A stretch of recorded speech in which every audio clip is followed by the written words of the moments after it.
Welcome back to the channel. I'm Oliver Phil, and this is what I'm hoping is part 5 of the Cummins G1355 project.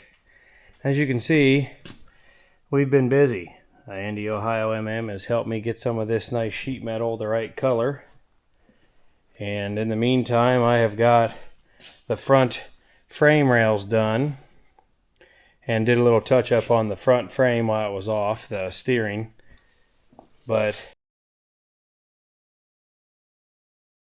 So, continuing to just wrap up this part of the Cummins project, I got this right channel motor mount all built, and I did a quick short on the update on that, but I'm gonna take this back apart. But it's basically solid rod that was drilled out, and I set it in here and got her welded up. Smoothed this one out already. I'm going to smooth this out. I built it up. But she's all locked in on this side, which I will get a light. You can kind of see in here. So that'll be plenty on the right hand side. And then there's my painted wheels. And then I'm working on this one right now. So this mount will be steel plate that is bolted to the block, and then I'm making, inserts that'll go wedge up in the frame like this, and I'm using cardboard to help get the taper of the channel and the right offset. And then that will come over here, go in the channel.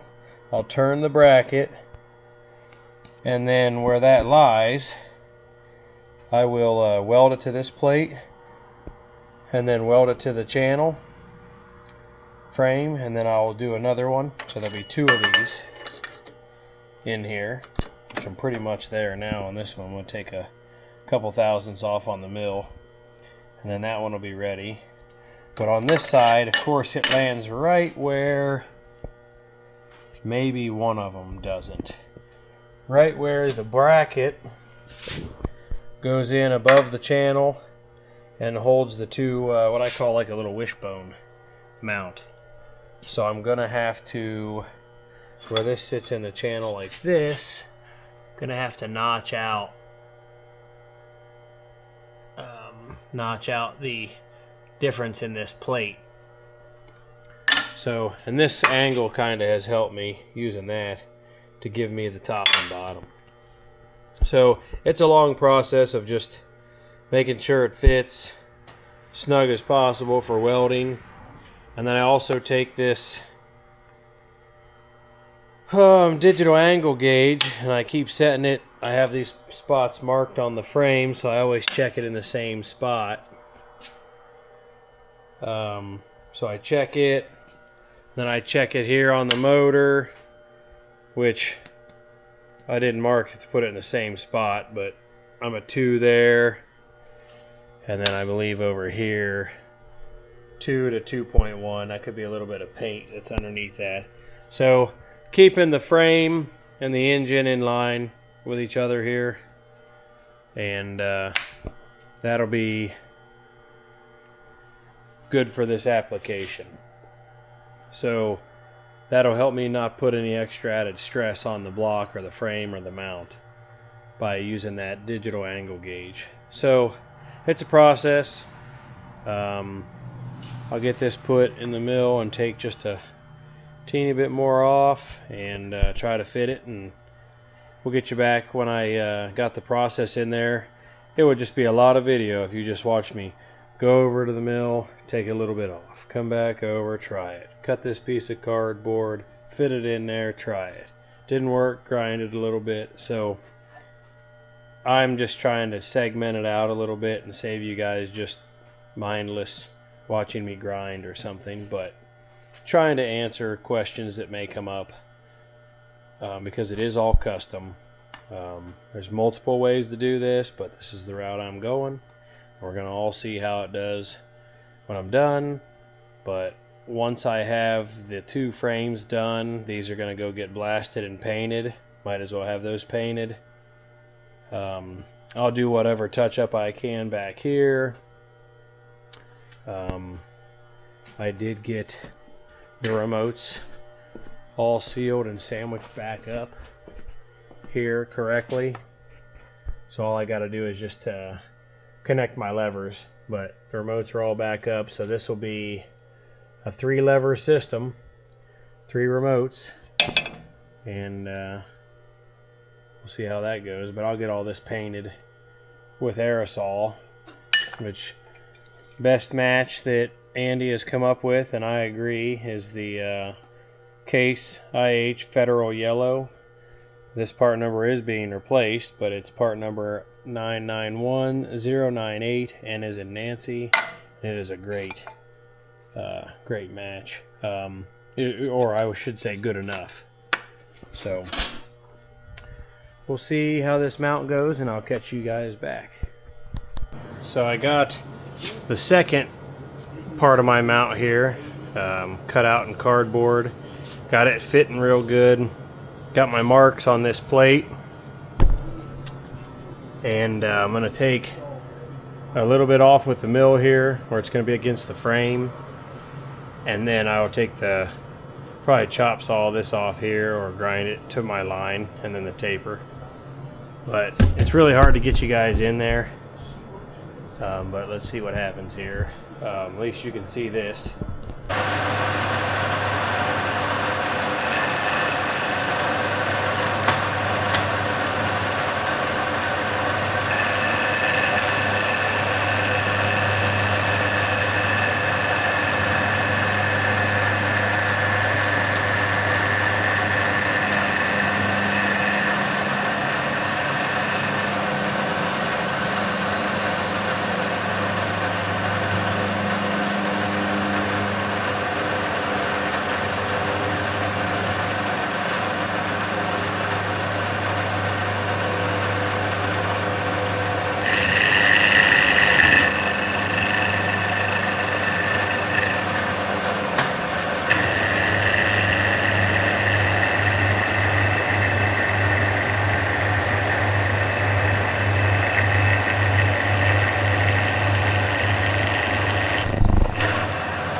Another swipe here.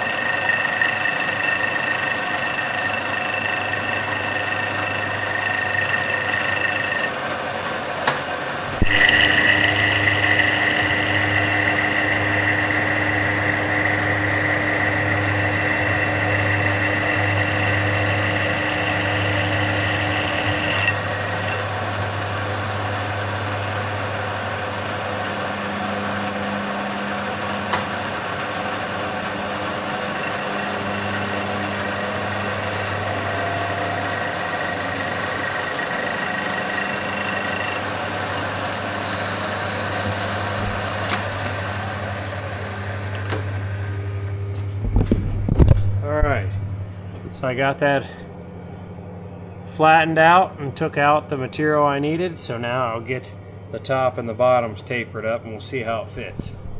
Alright, so like I said, it's kind of hard for you guys to see back in there, and really hard to get a body in there as it is, but here is my cutout template for the other half. I'm going to go in there and see if it fits, and I'll show you what I come up with. I had a bunch of different footage that I was compiling and had an SD card corruption, so I got to try to catch you up that won't be in this video. But the front wheels are on, front frame is on, and these rails are on hopefully for the last time for now. We got everything smoothed out, looking good on the motor mounts. I got a lot of the transmission and the bell housing painted. Just trying to make it look a little better. This isn't a full restoration right now because I got to see how it does, but I'm going with yellow rear centers. I got fender tanks nice and black. They were already yellow on the front hubs. Come over here, and sheet metal is about to go on for the fender tanks. I have 5 gallons of diesel fuel in each one because I'm temporarily going to use it to try to start the tractor. Tops look good, which they'll be underneath sheet metal. So this hub is painted as well. So I am, excuse all the lines here, like I said, I had corruption on an SD card, but I have some hoses here set up. I primed the fuel tank with diesel fuel, and I mean the system, put fuel in the tank, put a little inline 12-volt pump, primed everything, and this is just for a test fire. I need a lot of cranking amps to test fire it, so I'm going to make some battery cables here. And I think I'm going to do a battery disconnect switch, kind of like what was on my 2150 out there. So I'm going to make a couple 2-aught battery cables, and we'll try to just test fire this. It is just to see that it's running and we can hear it. Got a lot of cool ideas coming on the intake and the exhaust. Here is the other frame rail, which I think I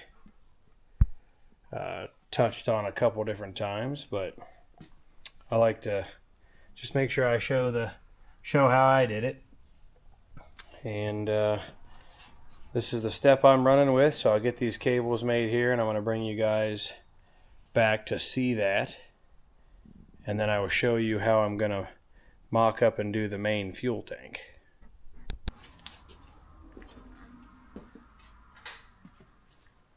So I'm going to use a 2-aught battery cable to make mine.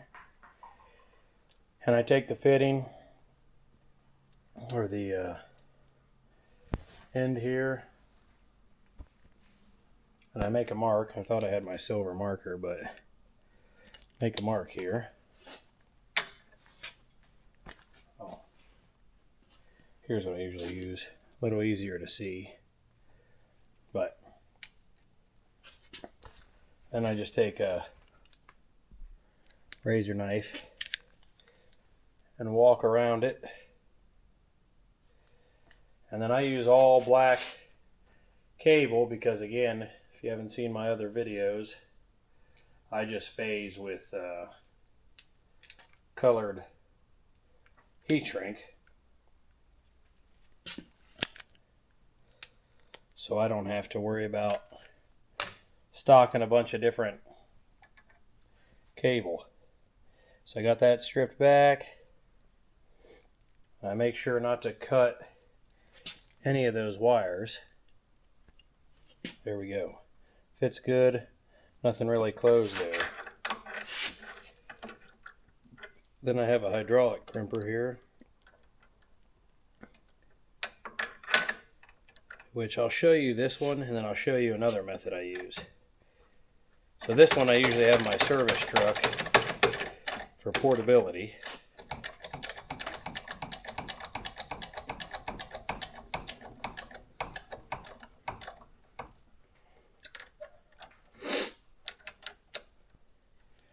And I'll do 2 crimps.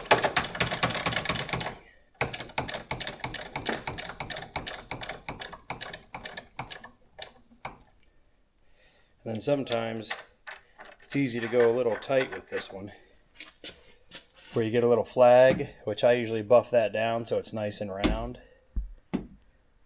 And but that's on there good. So I'll buff that real quick. So I just dressed it up just a little bit, and it's smooth now. So then when I put the heat shrink over it, that'll be real nice. And then I got this one. This is just a short one going between the 2 positive terminals that are got close together in the middle. So I'll cut this one.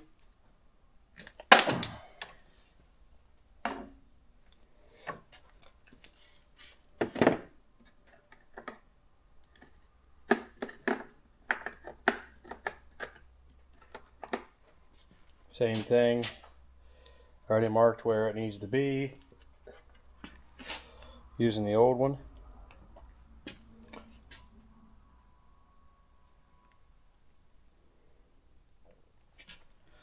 So I just watch the fingers. That's about it. Peel that off. Fits on there nice.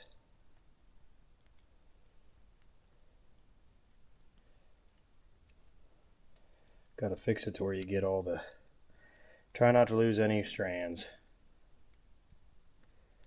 There we go. And then also you want to clock it a little bit so you don't fight it. And then same thing, we'll send it to the crimper. Which sometimes I use my hydraulic hose machine on this size. But lately, this is just as easy.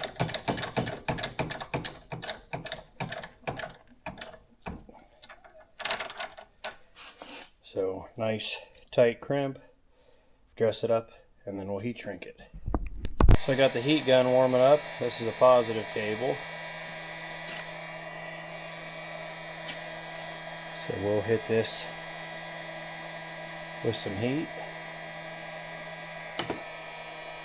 Sorry about the mess, but projects are flying here and I'm trying to catch up.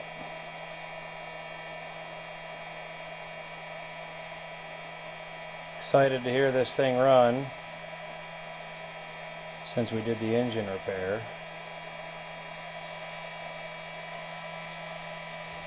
And messed with the injection pump and the injectors and just kind of want to hear it run.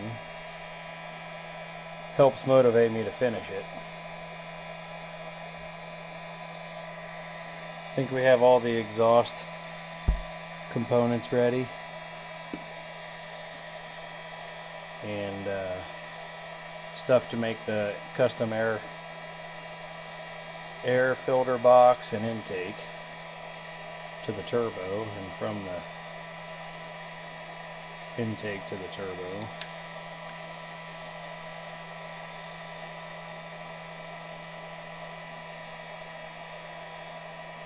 Making it to our local fair didn't work, but that's alright. I didn't want to rush it.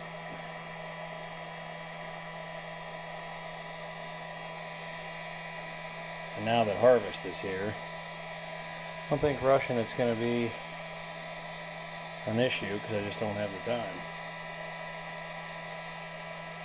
But there should be some videos of our harvest coming. I'm going to do one on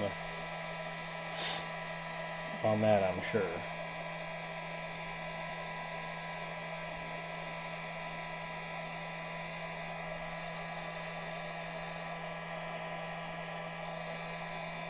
So this is just time consuming. I'm just showing you how I make one.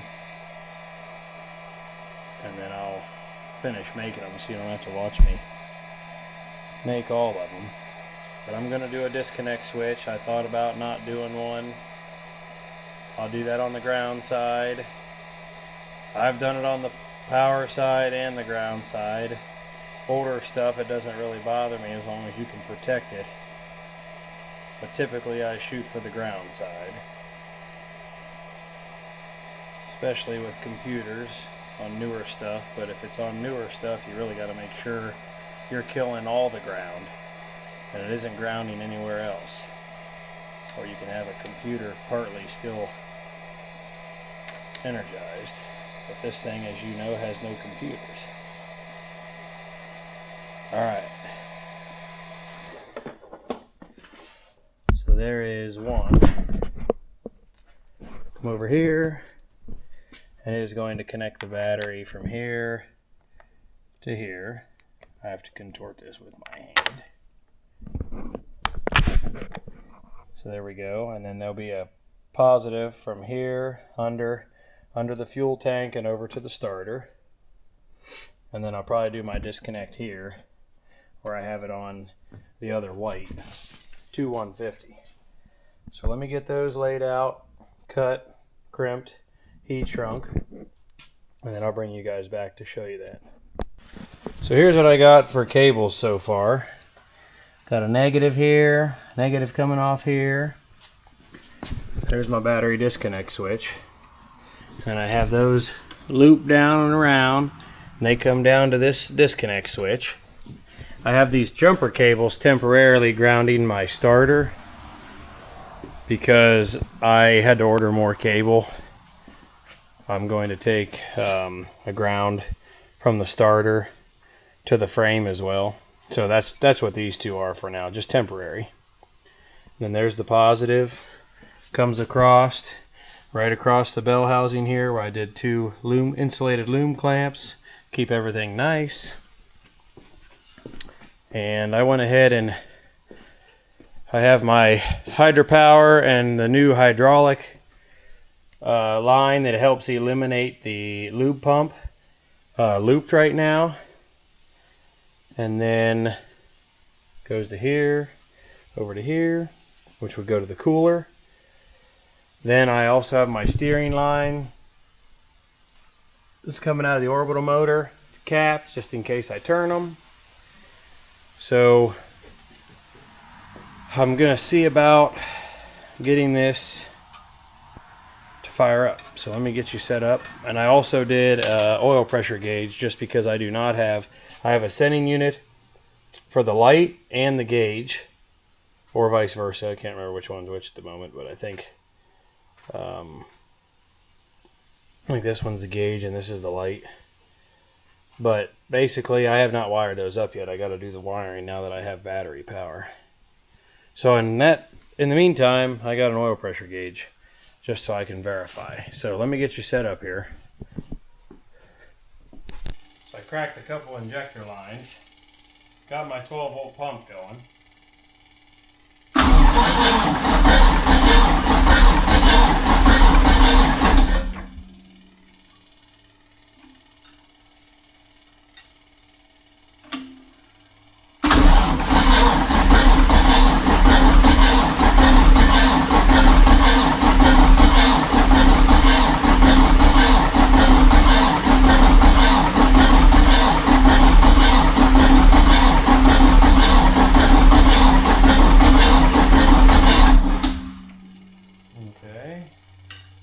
So the solenoid, there we go.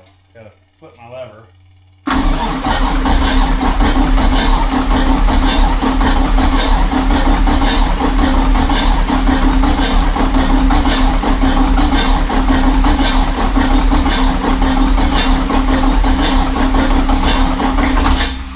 Oh, I think I just got a little bit of fuel here at number 6, a little bit of smoke. Oh, she's coming. That's what they say, right, Cummins? She's always coming. I don't know if I can say that. But she's ready to start. See what happens. And push button.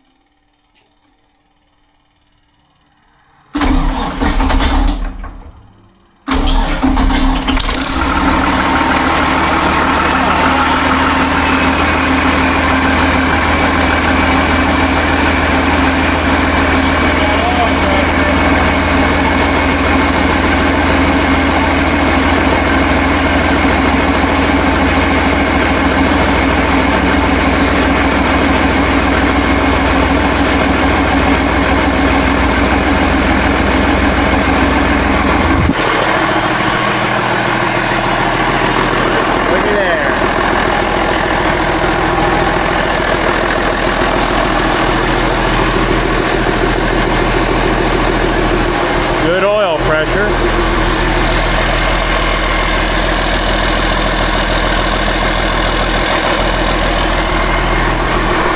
Yeah, she fired up. I'm going to try to fire her up again here. Move you guys to a different angle.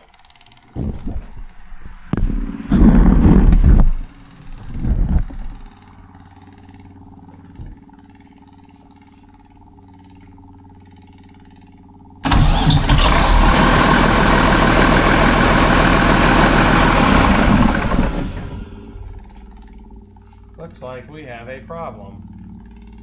Unless that's just oil from when I lubricated the turbo. Have some oil coming out the turbo here. Which I did lube all that because it came off of a used piece of equipment. And I didn't want anything gonna start dry. So that is a good question.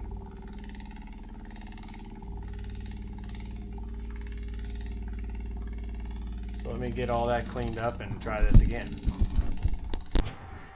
Well, I'm going to get that turbo off of there and we're going to look at it. But either way, very successful.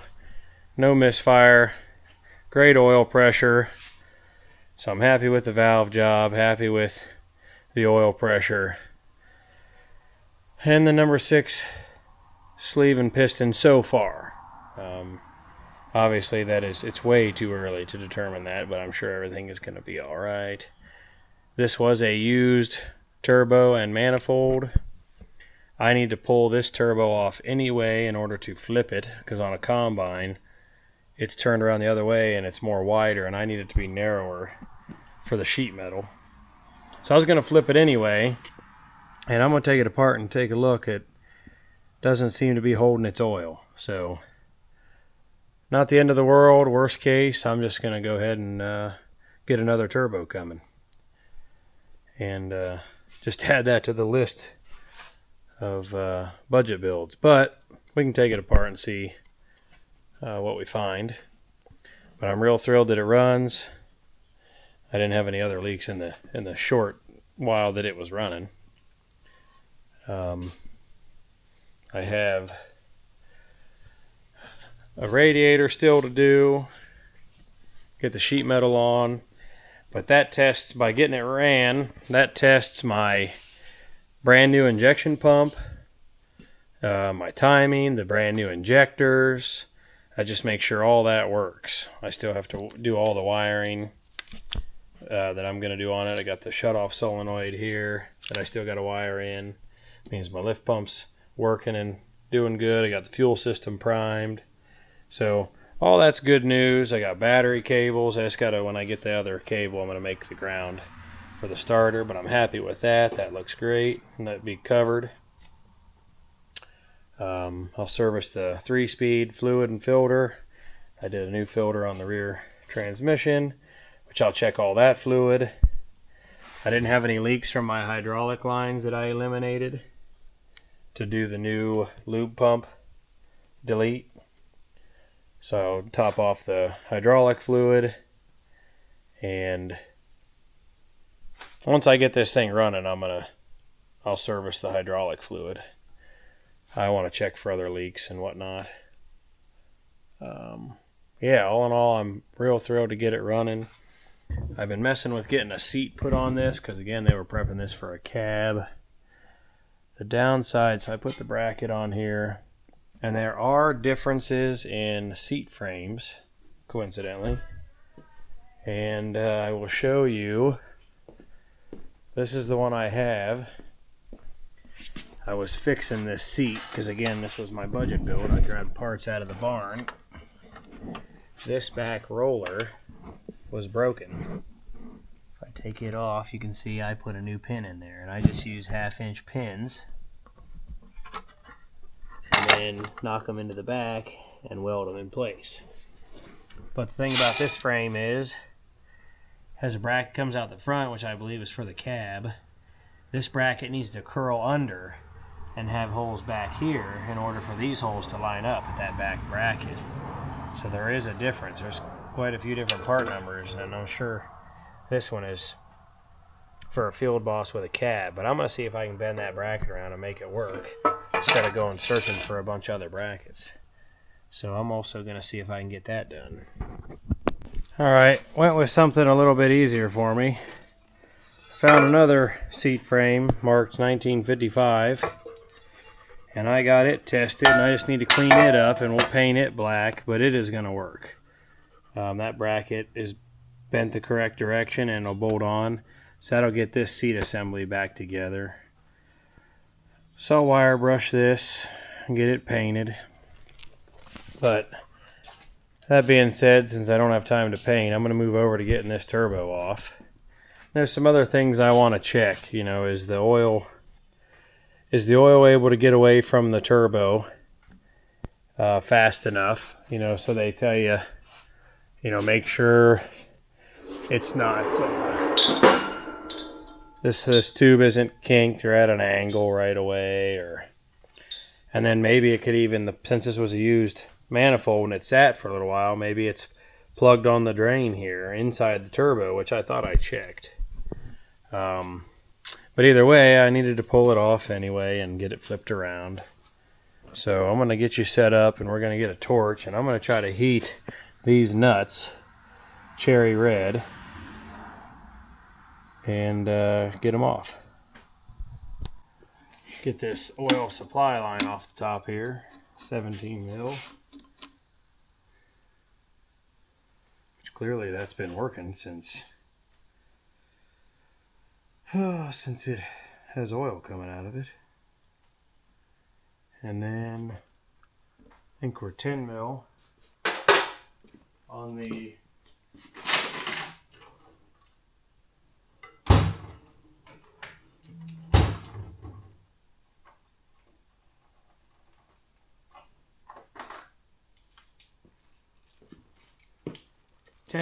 drain line here. Alright, just cracking those loose for now, because I'll go ahead and take it all the way out, because I don't want it to be near this other nut that I need to heat up. So take that out.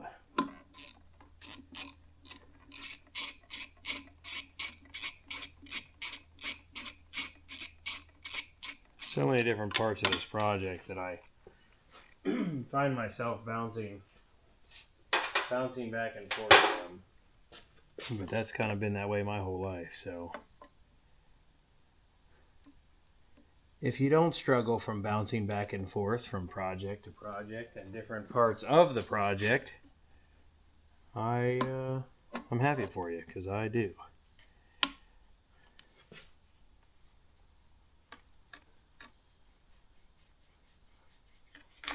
Take this drain tube out and take a look at it again, which, like I said, I pretty sure I already did. Yeah, free flowing. I don't think that's an issue, which I'll kind of put it back in there to stay out of the way and keep the hole plugged. I don't think anything's blocking the passage in here.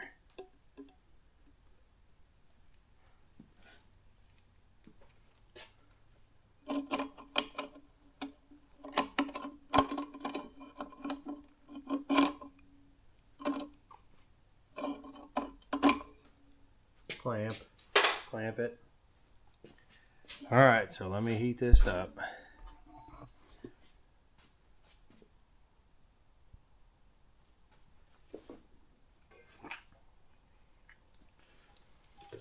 The shop foreman says, you're gonna have the torch out. I'm gonna watch from a distance.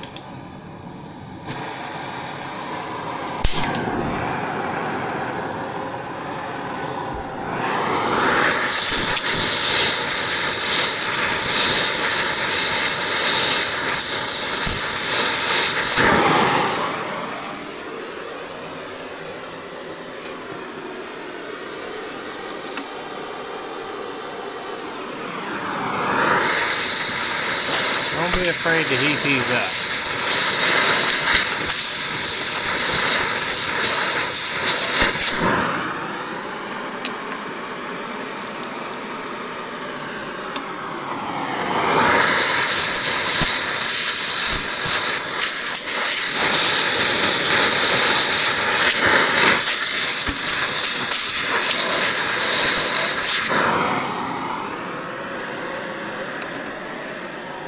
There we go.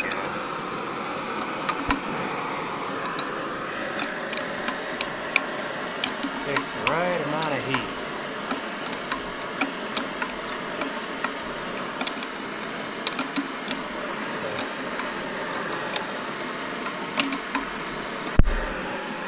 Translation, glowing.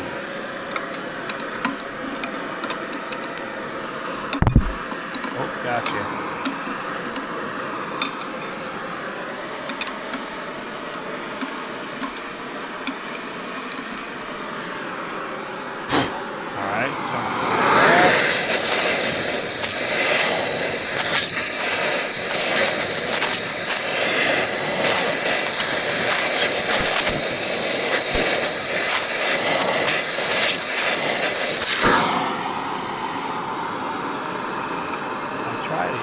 Can't always get the box in there.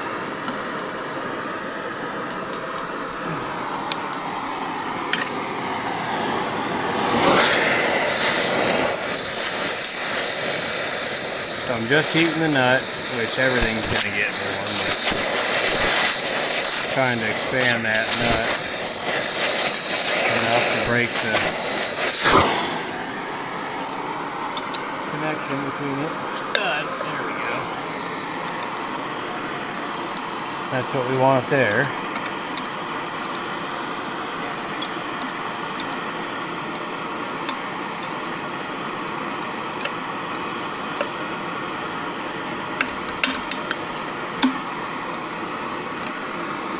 I know the problem is I'm using a John Deere wrench on a Case engine, but really it's a Cummins engine in a Minneapolis Moline tractor that's actually owned by White that was built by Oliver. There's a lot going on there.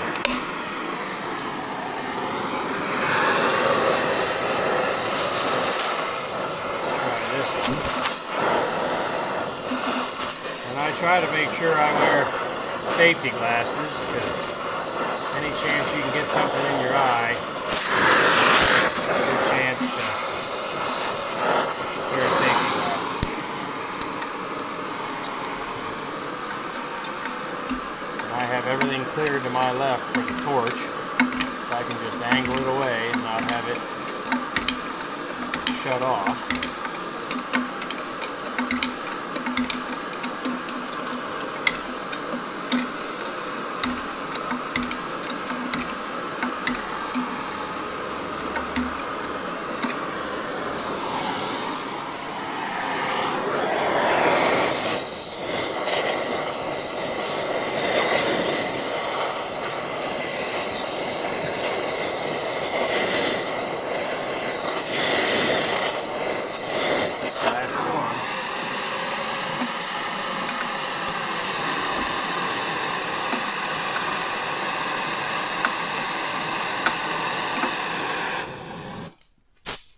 See if I can get them out now.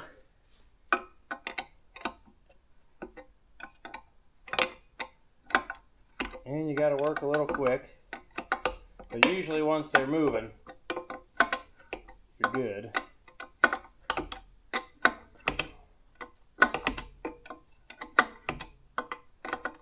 So this engine, I think they had the Series 1 emissions on the Magnums. And this is a wastegate turbo. I know I've mentioned about the aneroid system, and that's just a fancy term. Basically,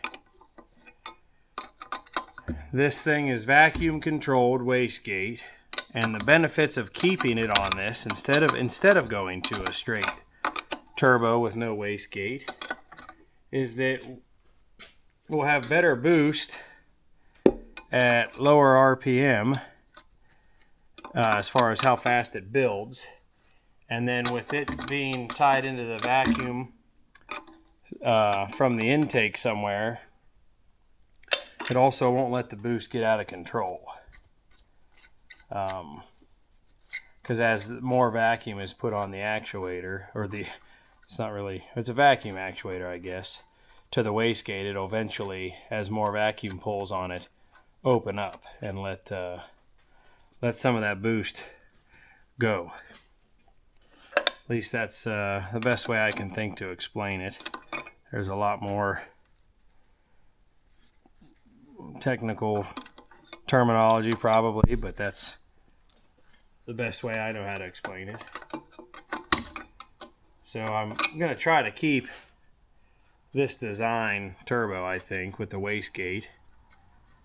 And then I will I think I'll tie a vacuum line over to the intake where this combine would have had ether start, and pick up vacuum off of that line. Like I said, I had to take this turbo off anyway because I believe, due to sheet metal and whatnot, we want it flipped to have everything towards the valve cover. Oh, about got her popped loose here.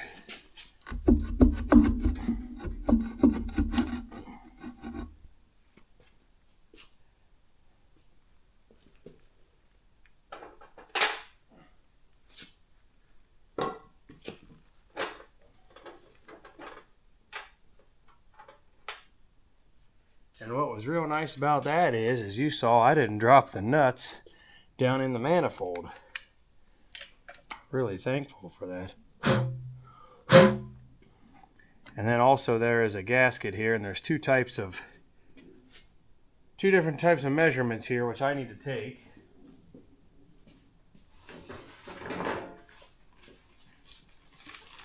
Need to know which base is on this turbo. And I wanted to see if I had a gasket for it, which I may not. Oh yeah. So there's a new gasket. So I can measure this one.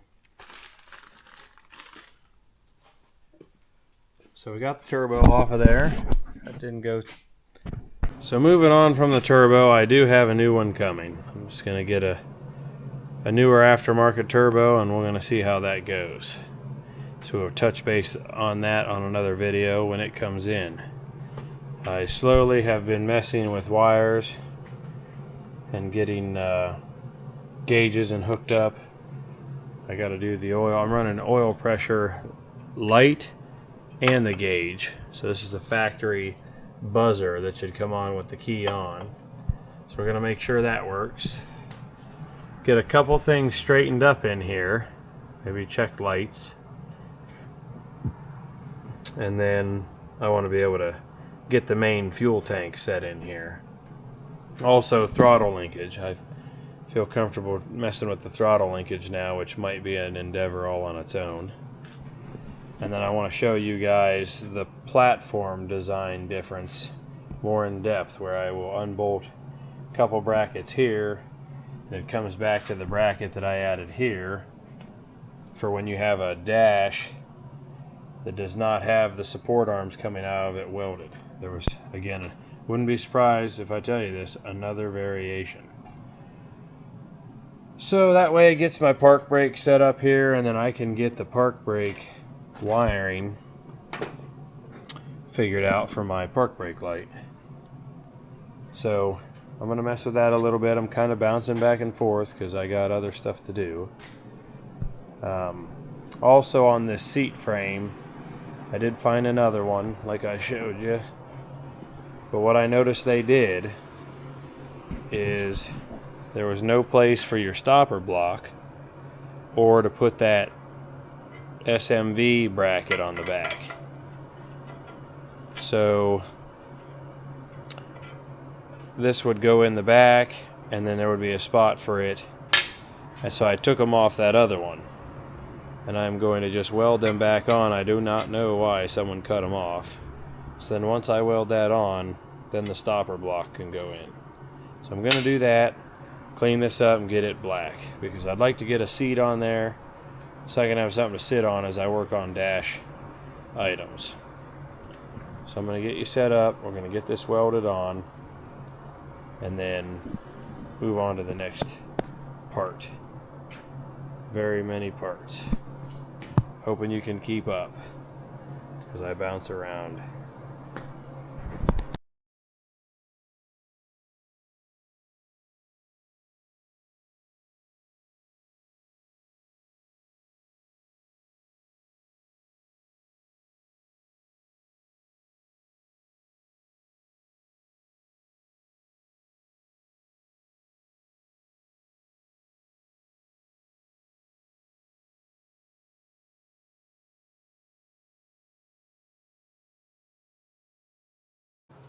All right, clean it up just a little bit, but it's all welded on.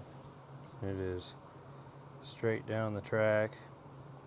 So I can go slide this seat in and check it. Let me do that. All right, I got some primer on my crane support bracket that I built. I got 2 Minneapolis Moline suitcase weights and the lower seat frame. Then I can assemble that seat frame. So I come over here, I got one spring that I gotta change on this lever. So let me get this roll pin knocked out and then I'll show you how this spring goes.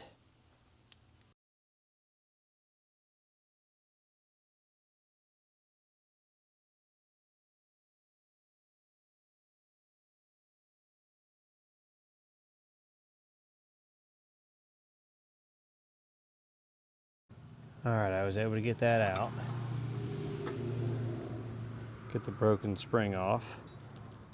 Here's the new spring. So that goes on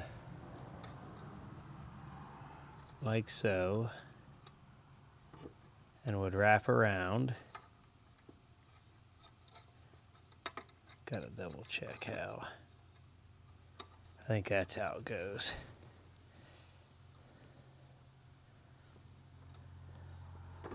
And I think it catches on the roll pin. Yeah. I think that's how it works. Let me get a new roll pin. Well, a buddy of mine, while I was putting that spring in, came over and he goes, "Oh, I gave you the wrong spring." Went and looked at the 2255 and sorry, my mic just kicked over.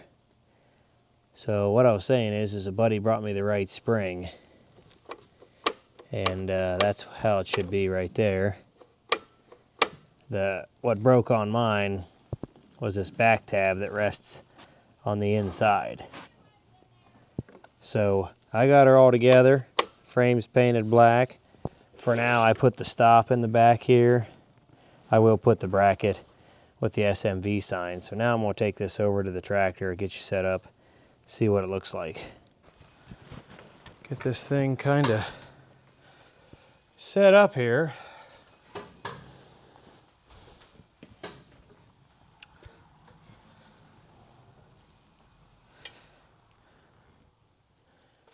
Don't know if I grabbed the right size bolts.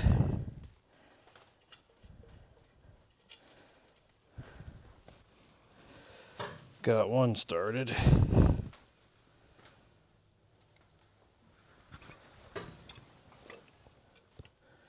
Remember, this tractor's come a long way. It had a cab on it.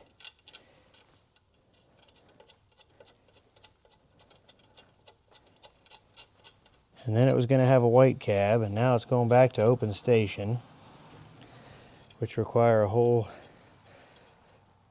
lot of different parts with open station. But it does look like it's going to work just fine. What I need to do is look at getting that hydraulic cover on over here.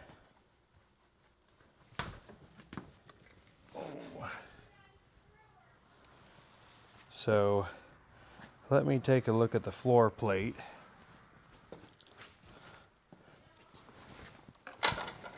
On this side and see what has to happen.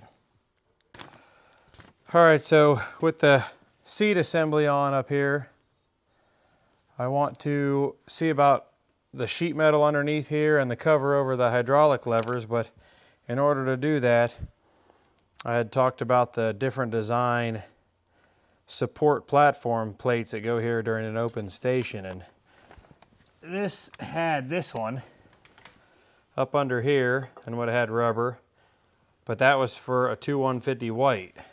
So that comes out. The original G1355 dash would have had the frame welded to it. My dash that is the original one out there is no longer welded. So the next step is you have brackets that get put back here, like I had mentioned before. And then this has the frame built into it. So what I'm going to do is I got the park brake lever off, and then here's a diagram of how the isolators go. Damper with grooves, solid rubber, then there's a spacer, a sleeve, solid rubber, and a steel washer with a bolt. And that goes at the back and front of each platform. And I have those set up right here. Fat rubber, steel washer, groove, rubber, sleeve, and bushing. I'll get the bolt in a minute. So I was going to look, because this is the first time I've come across this.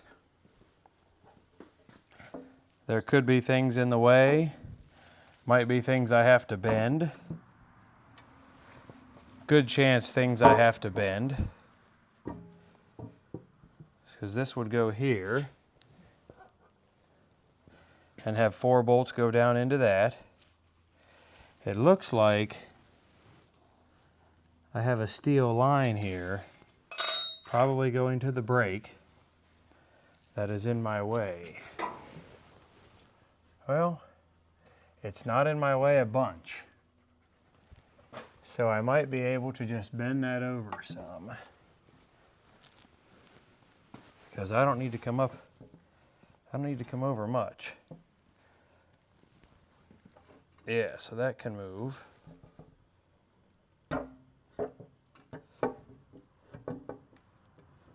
Just kind of seeing how this goes here.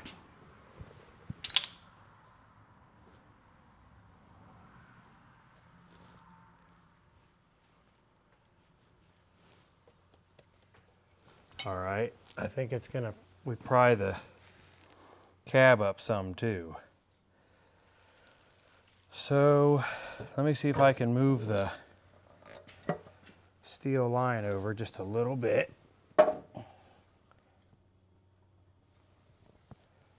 This line looks like it's out of place anyway. I didn't do it. It's almost like it needs to go underneath this other line. Go over there and under here. That's what I'm thinking. All right, let me pause. I'm gonna get this line moved under here and I'll get you right back. All right, got it up here to mock it. Trying to see what I'm looking at here. I need to look at my diagram again.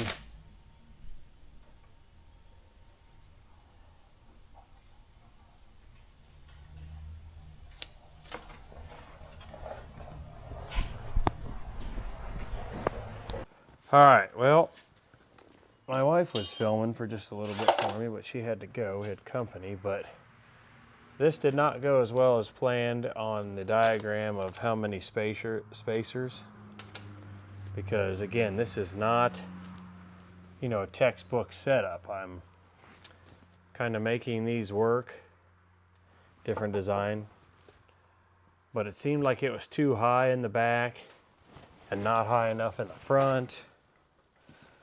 So right now, it doesn't look too bad. So what I have to check is other situations and scenarios on this. I have to see how the hydraulic cover comes down, and maybe that'll give me an indication if this is going to work. I'm going to try that next just to see. And see if that changes things. So I did not get to film that, but ultimately that just consisted of, I loosened that one line we talked about, comes around here to my brake piston, and just reclocked it up here. Gave me more room, which I think there was supposed to be more room there. So we'll see. I got to get a couple other things tied down here, and I'm going to grab that cover and see if it fits over here, see how crazy it looks. All right, lots of battle that did not make it on camera, which I'm not happy about. Still trying to, I think this is more custom, and I'm just kind of test fitting stuff, but the seat is bolted down. The hydraulic cover does fit. So here is one remote. Here is two remotes. And then back here is the third remote. Then you have PTO and 3-point. And I'm gonna see if the park brake will fit in here, because again, I'm still trying to judge height, as this dash bolts to here where others come underneath, and then this gets done with isolators. So in theory, if this does work, I should be able to put the park brake back together. It would work properly, and then do the same spacing on the other side. And then we'll see how it snowballs and affects the rest of the sheet metal. So let me set you up here for those of you that haven't seen the park brake. I would try to remind myself of how terrible those are. They're not hateful. This one does have a factory notch for this linkage. It has not been torched out, it is factory. And that allows that to fit right in.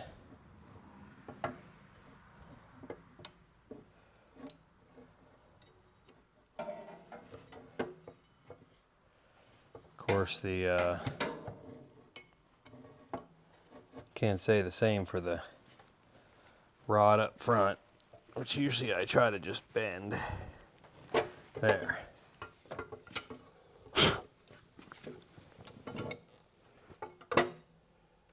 Then this fun guy comes down.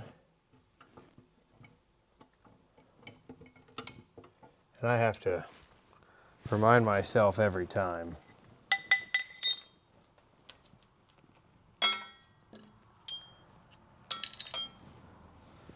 Because it has a special bolt here, which I believe is there. This lever comes up.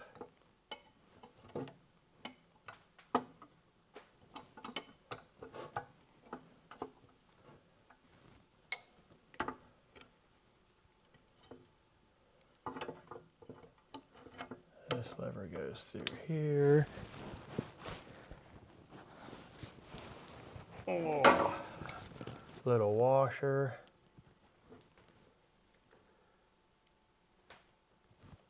I don't know what you guys can see, but it's a tough spot. I'll move you.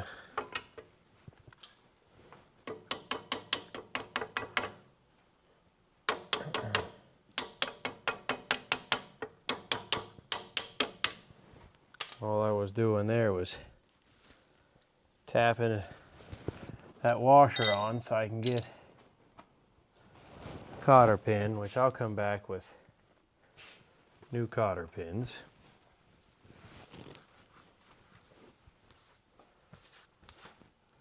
Oh, there's that special bolt here. Then we have this arm, which I believe goes here.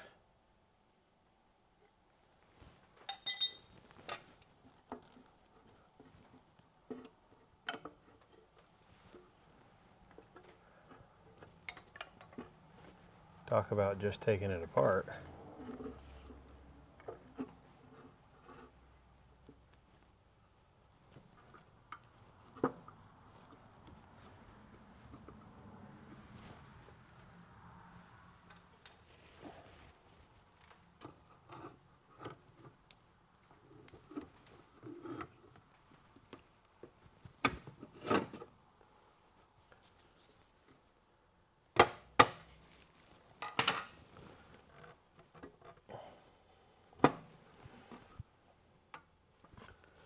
All right. When you don't mess with these a lot, they can get on your nerves. All right, there.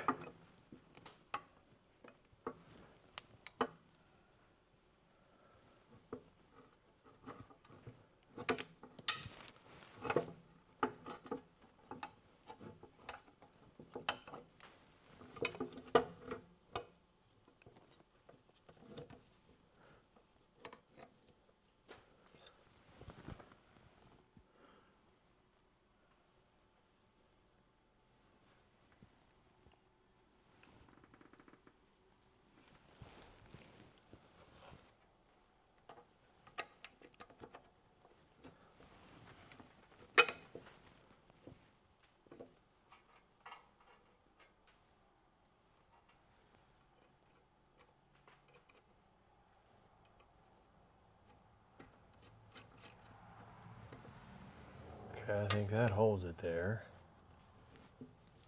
Still going to be linkage here. This goes here.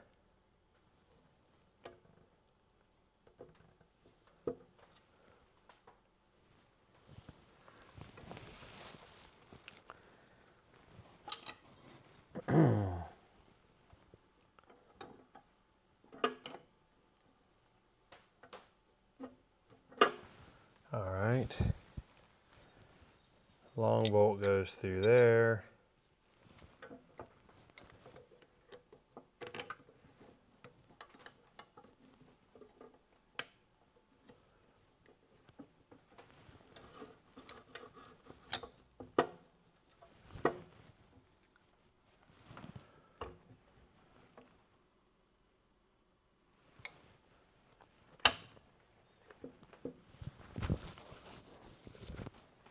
Nope, I remember.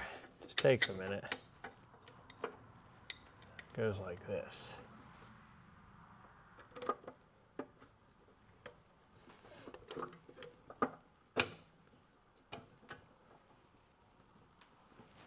Because that just gets a washer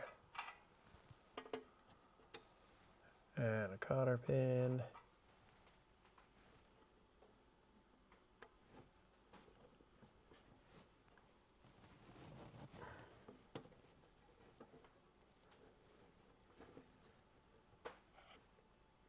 Just to get us going.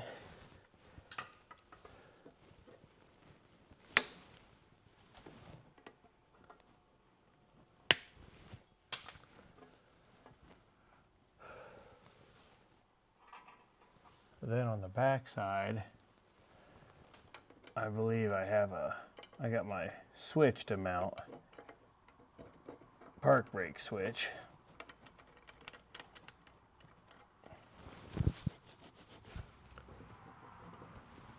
So that would come back here. Then there would be parking brake, which I think I got those parts. Let me go get those. So I figured out how my bracket went back on. It took me a minute. I have a micro switch that goes here for the park brake light. Let's get you hooked up here. And then that's when I use the skinny wrench here. Try to get up in here. I can't find my micro switch at the moment, but I still have to do all the electrics. So snug that up. Get my little skinny wrench out of here. And then as you can see here, this is where when the park brake is released, it's going to touch that it is going to touch the micro switch. And then once the micro switch has been in contact or loses contact, the light will come on the dash, which earlier versions of the park brake light had that. If you notice that they'll flash, the flash was built into the bulb. There was not a flasher. I've been asked that many times. So it's still nice if you can find an original bulb. It's it's still nice to have that. I don't always switch to LED if I can find the original bulb. So put a cotter pin in here. Okay, so then what happens is the guy on the tractor wants to set the park brake. He just pulls it back. Should engage. Proper adjustment is like on the first 3 or 4 notches. So that's good enough for me right now. And then you want both sides would just be, I could put a washer in there to straighten that lever out.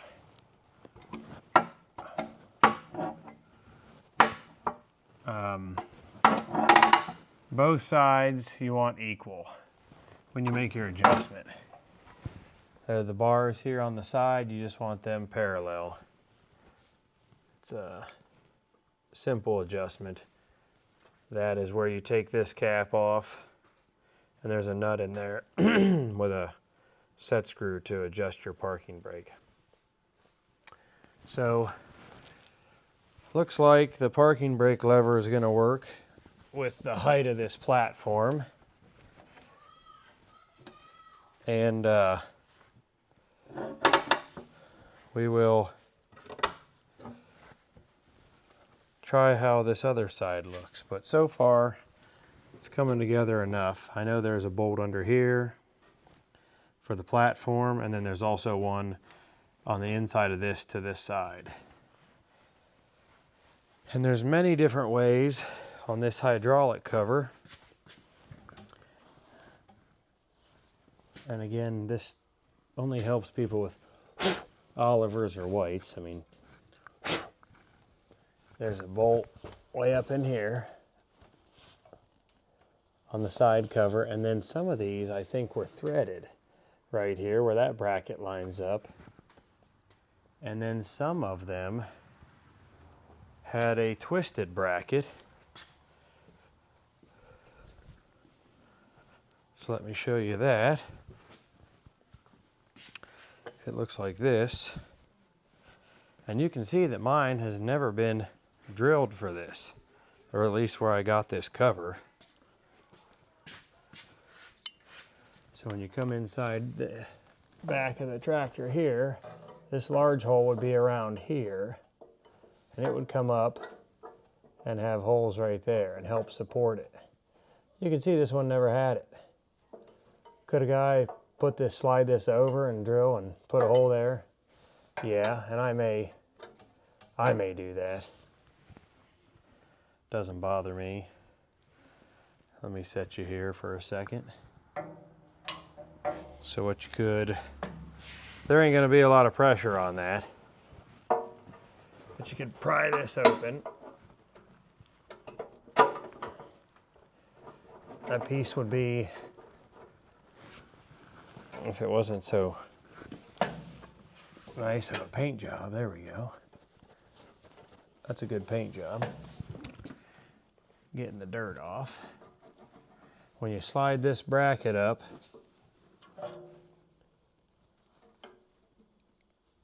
it would be either on the outside or the inside, probably the inside. You would drill a hole and it would help secure it. But see, I don't think this is one of the ones. Everything seems to be a little bit different, but that's an option. That's where that would go. I'm not sure if it was up higher. Okay, yeah. So if it was up higher right here, inside, there would be a hole that you could get to. So that's one way. We'll take a look at the other side.